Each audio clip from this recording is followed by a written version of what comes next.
Hi, and welcome back. On today's video, I want to go over what my personal stretching routine is prior to class and competitions.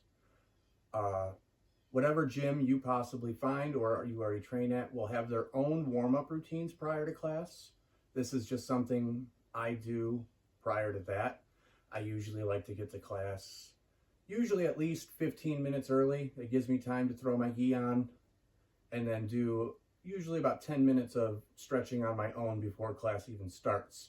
This isn't something you have to do. I recommend it because I think being more limber, flexible, and warmed up prior to going into rolls is significantly better than not, but it's not something you have to do.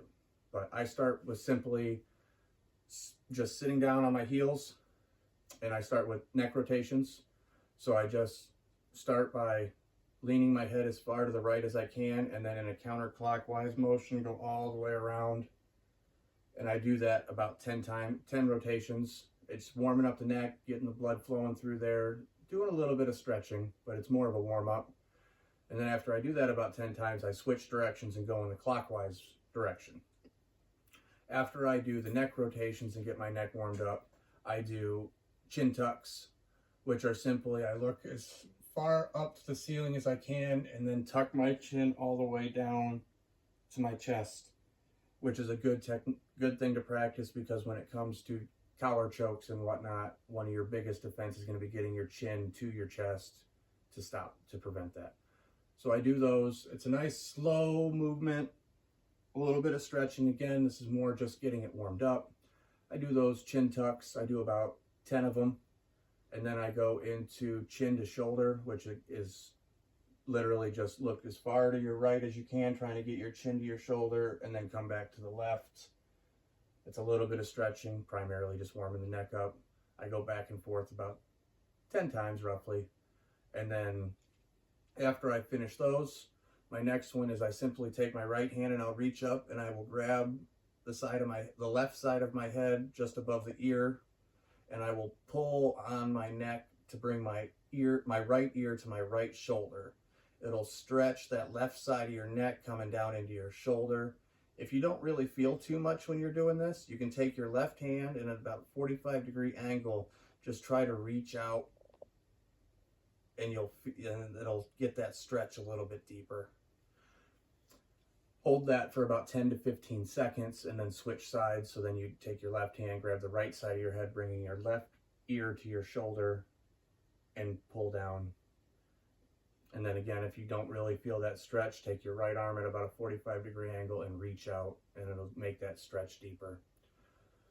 After you get your neck stretched out and warmed up, I typically go into shoulder rotations. So it's just real big windmill-like motions with your arms coming forward, just getting those shoulders warmed up and moving, loosened up. I do about 10 to 15 front rotations, and after I do those, I do back rotations. So again, it's just a big windmill motion with your arms, big circles, getting those shoulders warmed up, loosened up. After I do my shoulder rotations, I will go all the way down onto my butt and I will do hurdler stretches, which is I start with my left leg out, my right leg folded in, almost like you're sitting crisscross applesauce. And then it's reach out to grab your toes. I'm not flexible enough, so I actually grab my ankle. I will drop my elbow to my knee, trying to keep that leg as straight as possible, and then just lean out towards your toes. Make sure you're breathing through your stretches, because as you get into a good, almost like meditative breathing, you'll actually feel yourself start sinking a little bit deeper into the stretch every time, and it'll get a deeper stretch, loosening you up more. Hold that for, again, about 10 to 15 seconds, and then switch to your right leg. So your left leg is now folded in, right leg straight out in front of you. Again, reach out, grab your toes if you can. If not, like I said, grab my ankle, elbow to the knee, and then lean out into it and stretch that hamstring. Again, 10 to 15 seconds. Nice, smooth, easy breathing. And then I come into butterfly stretches after I do my hurdler, which is just bring the the bottoms of your feet together, pull them into you, try to get your heels as close to your butt as you can. You'll grab your toes, pull your toes up towards your face, bringing your head down towards your toes and using your elbows to push your knees down to the ground. And you'll feel that on the insides of your thighs up towards your groin. Again, hold that for about 10 to 15 seconds. And then once you're done with that, I go into a stretch that I was taught. It was called windmills. So I fold my right leg like I'm going crisscross applesauce in front of me. And then I take my left foot and go towards the outside of your body and bring it behind you. So now you get the inside of your foot is on the mat. Your right foot is up against your left thigh. And then it's lean out over that right shin. Get your forearms on the mat. And then if you can, start lowering your head to the mat. And while you're doing that, you're going to want to make sure that right hip that you're sitting on primarily stays down on the mat. So if it's when you start leaning forward, if it comes up, make sure you shift your weight slightly back onto it so it's down on the mat. So I'll do that for about 10 to 15 seconds again, and then I'll switch sides and have my left shin in front of me, right leg out behind me, and then lean out over that left shin and stretching that out. That is the stretches I do. After that, I will go into guard retention circles to start loosening my knees and my hips up, which is simply you just lay on your back. I got my elbows on the ground supporting me, and then I take your feet, and like you're trying to get your legs to go around your opponent to re-secure your guard, you're just going to do circles. You're moving your knees, moving your hips. Do about 15 of those, and then switch directions, like when they're trying to pass and you're trying to get your leg back out to pull them back into your guard. Again, you want to make sure that you're moving your hips, you're moving your knees, you're getting those loosened up and getting them warmed up. The last stretch actually that I do is an Achilles tendon stretch. So I'll simply come up I'll be on my left knee, my left foot, my toes are on the mat. I'm kind of sitting on my heel. I'll bring my right heel, kind of tuck it under my butt a little bit. And then I'm basically taking my right knee out over my foot, and almost like I'm trying to take it to the mat, but I'm leaving my foot flat on the ground. When I get to about 45 degrees roughly is when I start feeling that stretch really in my Achilles tendon. I'll hold that for about 10 to 15 seconds again, and then I'll switch and do the left side.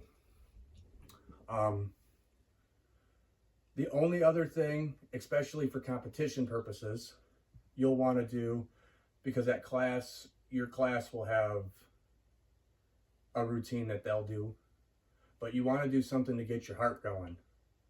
So like, for example, the old gym I was at, they would do 15 jumping jacks, 15 push-ups, 15 squats, just to get that heart going. The gym I'm at now, we do different shoulder rolls, we do shrimps and stuff of that nature, but it's something to get the heart going, get the blood pumping, even build up a little bit of sweat, because I mean, a warm body like that, it's a lot less likely for injuries if your body is completely warmed up. So you want to get at least a little bit of sweating going on before you even really get going.